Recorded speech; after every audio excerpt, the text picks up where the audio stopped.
We're back with Hero's Journey. Did you miss us? I don't know. After improving 20 seconds in the previous show, it is now time for James to really familiarize himself with the track.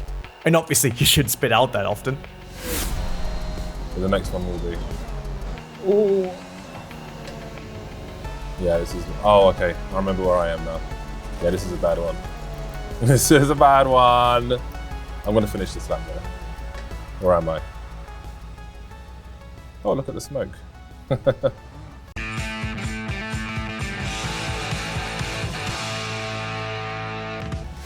Welcome back, James. Thank you. I hope the last session wasn't too intense. No, it was great.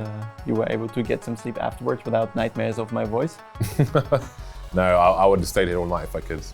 Last time we were focusing a bit on, well, just the basics in general, right? And giving you an idea of what there is to do on the track, how the string theory kind of works, and you just had your first go at it. And this episode, we want to, of course, take that to the next level, go a bit deeper, get a bit refined with that technique, position the car a bit better, and overall use the practice that you did in the meantime to really see how much you've evolved as a human being, as a race driver. Fingers crossed.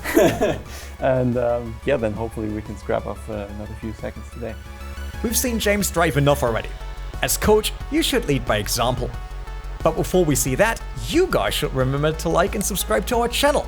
With that out of the way, it's your time to shine, Nils. Show your student how to drive on Silverstone. Probably just slow it down a bit and try to beat your time by not even trying, for example. Oh, it's gonna put me to shame. For the first lap, let's just focus on the line where the car is placed. So I'm trying to be as outside as I can here, and then I just need very little steering angle to make this corner, both of them, in fact, right? And then always just going to the very outside of the track, to the inside, carry a bit of momentum, position myself nicely here, the very far to the outside, to get a late apex into this one, so I can carry the speed onto that straight. I'm of course slowing down way more now, right? So I'm not really trying. And then progress into this corner, getting ever closer to the inside curb very late in the corner. And in this one, very similar, middle of the corner, you go wide.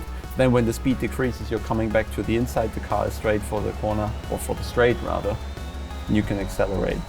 In the corner, the more the speed decreases, the more I release the brake. I see. And then I usually don't go off track. Yeah. Well, after watching Nils drive, I've realized that my driving style is ugly. So the question is, can I, like his is just smoothed out, you know, like it's got image stabilization. Just takes all the mess away. Driving with image stabilization? That's probably the weirdest compliment I've ever heard for someone's driving. But I guess it works. And before you get the chance to show us driving skills today, James, we ask our community how confident they are in your skills. And it's actually looking damn good. Most people think you only spin out 1 to 5 times today. So time to prove them right.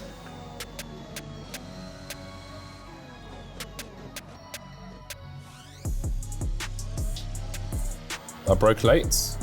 Definitely. Yeah, I'm going for 50 again. Mm-hmm. Okay, so I'll probably just repeat the braking marker. Oh no, don't do that. Let me see what I can do. Well, it's 2 corners, but I suppose the main problem is the second corner. I keep forgetting that I have to continue to go slow and be patient with the second corner. So I start accelerating way too fast, and then I'm too fast to turn into that corner because I keep forgetting that that's the corner. But I'm starting to remember now the signs that come beforehand, so I know, okay, this is the one I forget. So just chill, don't smash the accelerator after the first corner because there's another one right afterwards. All right, sounds good in theory, but can you actually manage? The corner to be the actual work, right? And when you're on the straight, you just wait for the next corner. But if you perceive the straight as a place where you still need to get work done, which is positioning the car, then maybe that helps. Okay, so the problem I have now is if I get close to my personal best or I beat my personal best, I just completely lose focus. And the first corner that comes that I need to be slow in, I'm not slow, and I'm spinning out.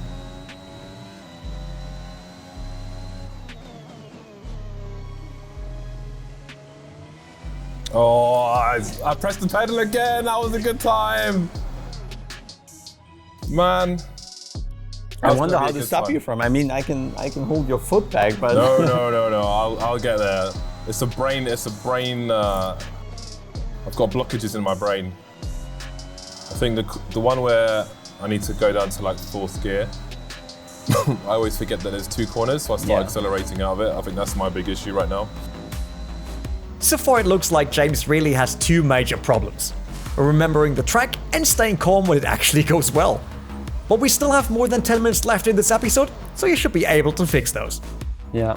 Probably the main problem. I mean, your position, you're going to the outside there, which is completely fine, but then you're just not accepting you have to brake. yeah.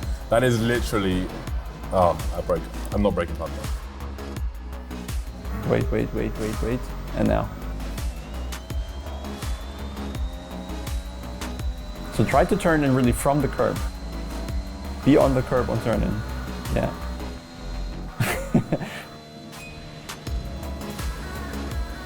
Whoop. James is getting better and better. Isn't it finally time to disable the racing line and maybe switch to manual gears? He keeps improving. He didn't need as much guidance today than he did in episode 1.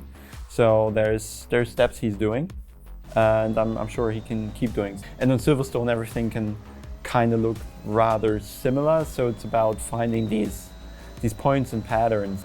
I think for now it's important to not change too much with the assist setup, just because there's so much going on for him that his brain has to sort. There's whatever the steering does, whatever the pedals do to the car. Every time he touches a pedal, the behavior of the steering changes, and it's all still new. Okay, so no assist change. But we heard from James many times that the layout of the track is still a problem. And as we focus on learning Silverstone more in depth today, let's check in with your progress by drawing the track you spent so much time on. Okay, I think it's my time to show how well I remember Silverstone actually. We've criticized James a bit for taking its time to remember all the corners, but let's see if I'm any better. Start, finish straight, followed by a quick right-hander, followed by a quick left-hander, followed by a hairpin, followed by another hairpin. That is then followed by a quick left-hander like this. I think we have a straight, and then we're coming to, I can already tell this is never going to work out.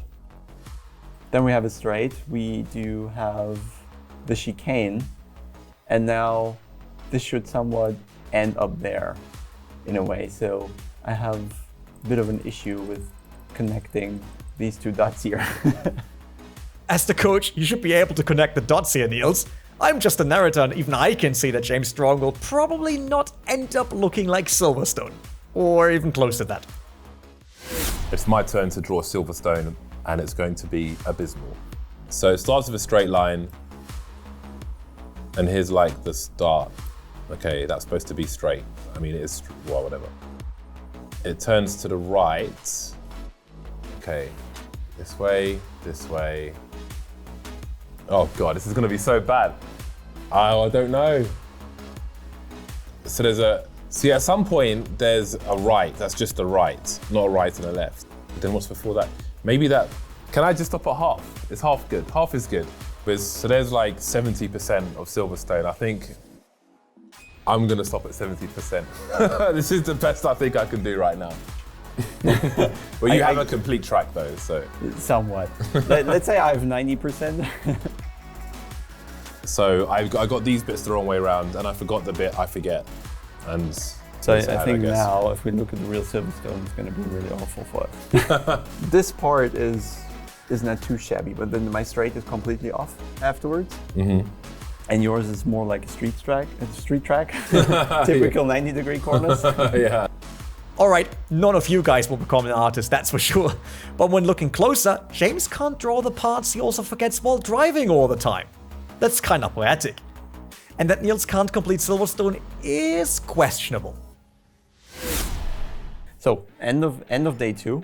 I think we've seen a couple more improvement, but of course it's again time to have that official lap set that marks the end of the the series, or the episode, not the series, with more to come. I kind of feel like everything you do wrong reflects bad on me. So No pressure. use most of the track, don't be too harsh with the car. Yep. Don't overdo it, because that usually is way more costly than just being a little too early or so. Yeah, remember the corners you don't remember, which are the ones after the 2 hairpins. Yeah. Enough chit-chat. I think James knows what he has to do, hopefully. But the next one will be. Ooh. Yeah, this is. Oh, okay. I remember where I am now. Yeah, this is a bad one.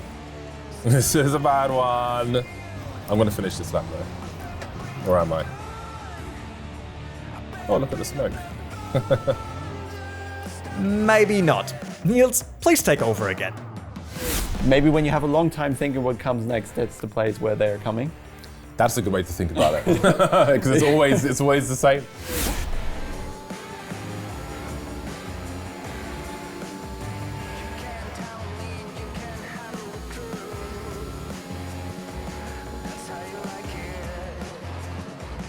Looking better, James. It definitely gets easier for you if you remember how the track goes, doesn't it? Oh no.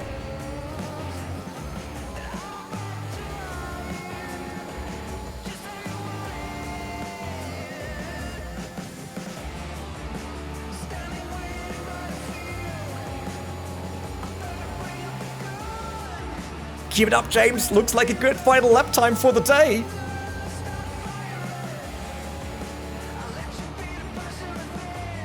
Oh, I've messed it up. I've messed it up. Man. Final stretch, James. Come on, almost there. Keep pushing. Still 137. Oh my god. That would have been my best lap. There we go. 137 is at least a 4-second improvement over last time. We will take those. It wasn't my best one, but so I was, my previous laps I was trying to push it as much as I could. But when it's just one lap, the fact that if you ignore the fact it's one lap, you'll do better. But because that was in the back of my mind, I'm like overthinking stuff.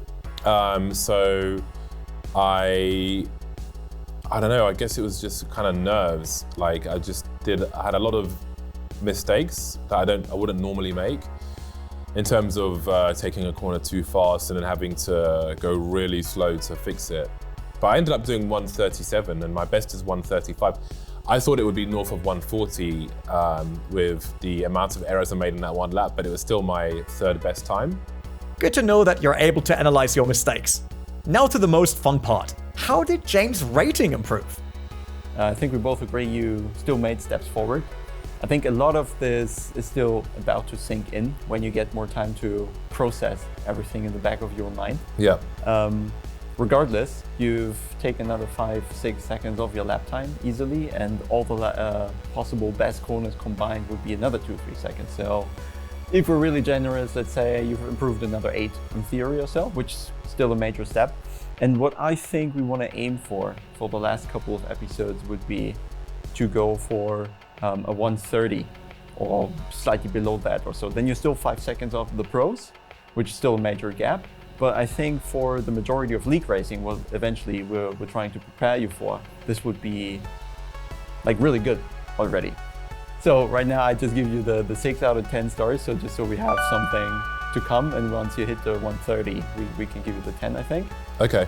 So we have something. So now we've got a goal. Now we've got the mountain. Yeah, and it's not going to be so random rating. So yeah, the 1 minute 30 mountain. I can get behind that. So we'll also have to learn to adapt to a variety of different situations that aren't just you against yourself and the clock, but people doing something that you didn't expect at all, and then you need some means to adapt to that. Sounds good. I look forward to it. Trying to overtake other cars sounds great.